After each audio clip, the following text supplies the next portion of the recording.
The Bloody Code. Let's talk a little bit about the Bloody Code.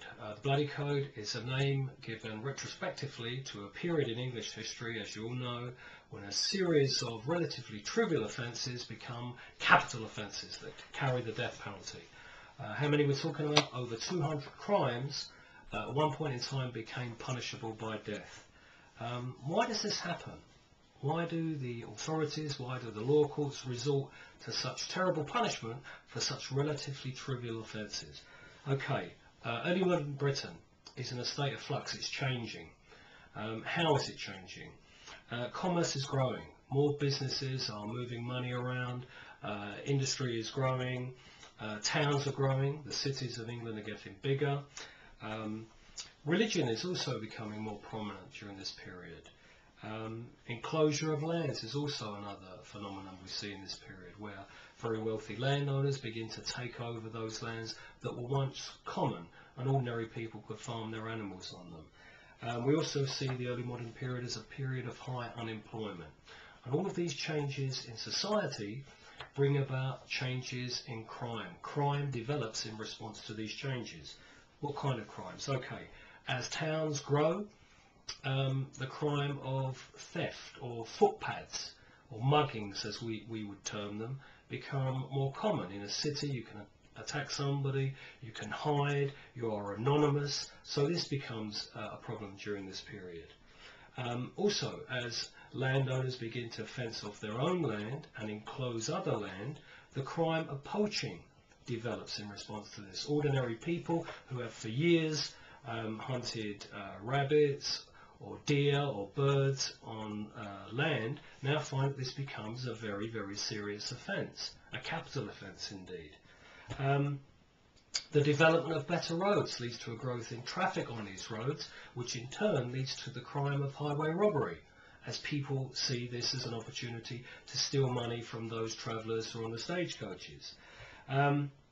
And of course, the growth of religious fundamentalism during this period, the influence of the Puritans, means that things like playing football on a Sunday, moving from one village to another, drinking, gambling, become, for one period of time, criminal offences. So as society is changing during the early modern period, crime develops in response to those changes, or crime is identified as a response to those changes.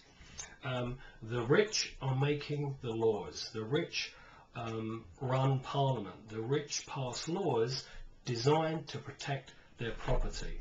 They are fearful of the ordinary, or they're growing fearful of the ordinary population, and they pass laws designed to control the lower orders, if you like, and to protect their own wealth, their own position, their own status, their own power in England.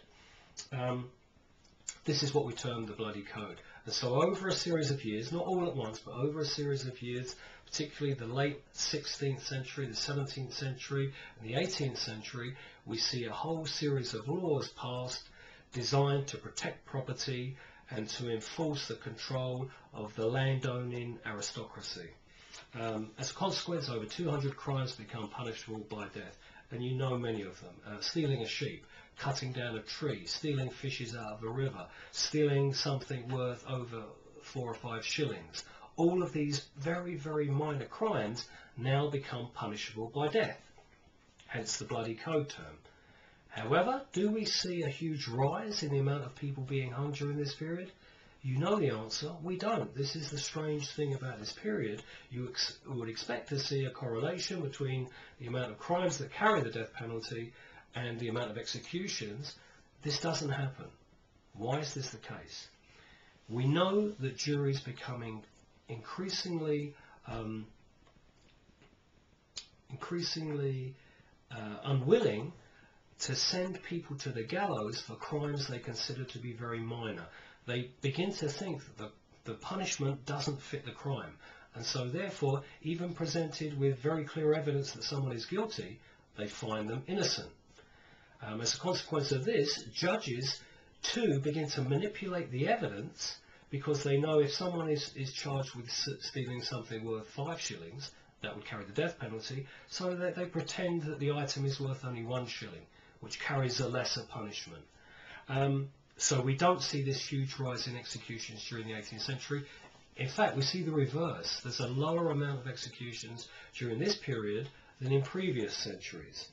The code was designed to be a deterrent. There's no police force, so therefore harsh punishments will deter people from attempting to steal things from the rich. The bloody code fails. It doesn't do as it was intended to do, to cow the population and stop them committing crimes, primarily because they're so poor. They're not stealing just out of a sense of criminality, they're stealing to survive. Overall, the bloody code was a failure. We see less executions in this period than before, and in the end, Sir Robert Peel, who you associate with the police force, will take 100 of the crimes that were under this bloody code mandate off of the statute book. That's the bloody code. Just to remind you,